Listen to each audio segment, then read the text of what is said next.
Why am I doing the swap? Why, oh why?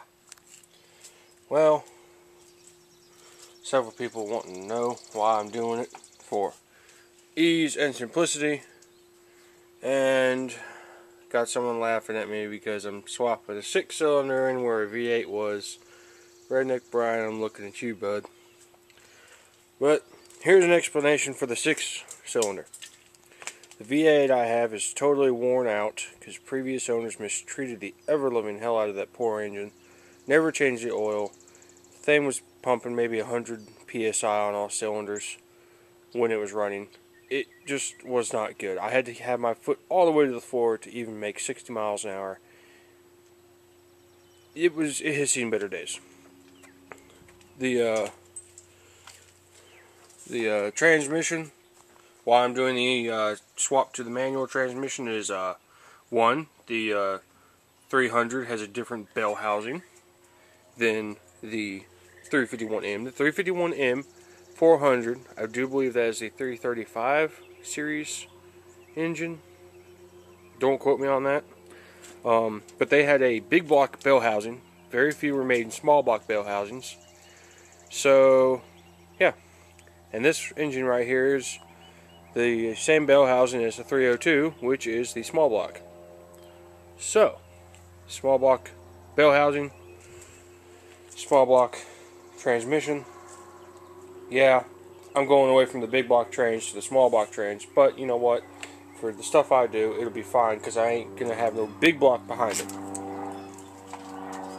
And airplanes are really loud sometimes.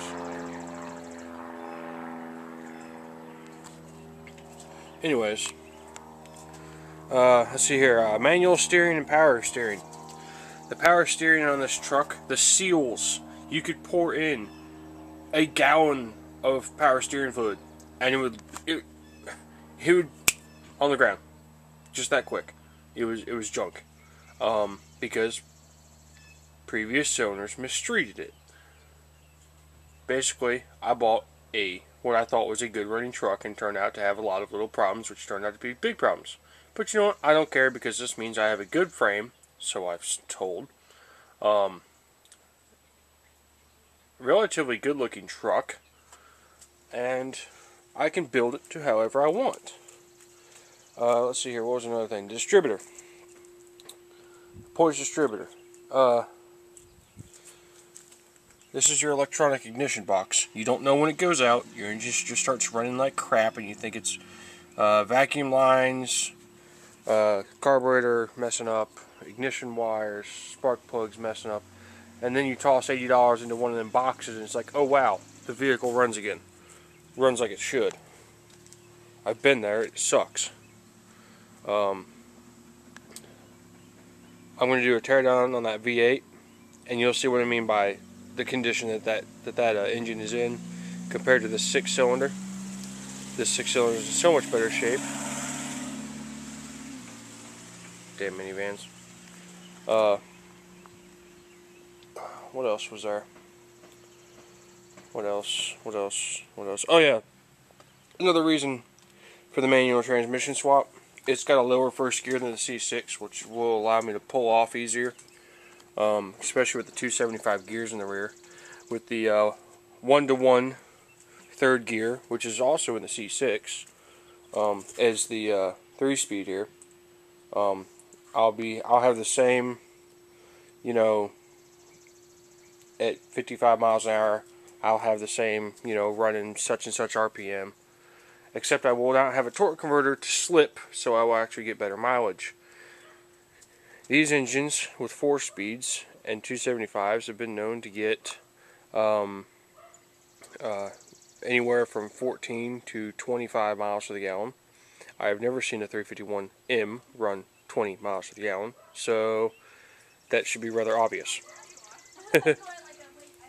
And neighbors talking to my aunt. They're cool though. What else was there? That's pretty much it for now. Another reason why I'm going to convert to manual is because my uncle had a 3-on-the-tree Chevrolet when I was younger that I was going to buy off of him after we moved up here. week before, I showed up with $400 like he wanted, and turns out he'd sold it a week before to some guy for $300, and it really pissed me off. It was a '67 Chevrolet C10, no seatbelts, inline 6, 3 on the tree. So you can kind of see where I'm going with this. But I do have valid excuses for swapping out the V8 to the inline 6.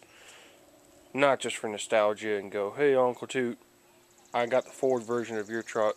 No, it's not like that. It's like, oh wow, it just happens to be the same combination as my uncle's. So it's cool. It's whatever. There's the power, the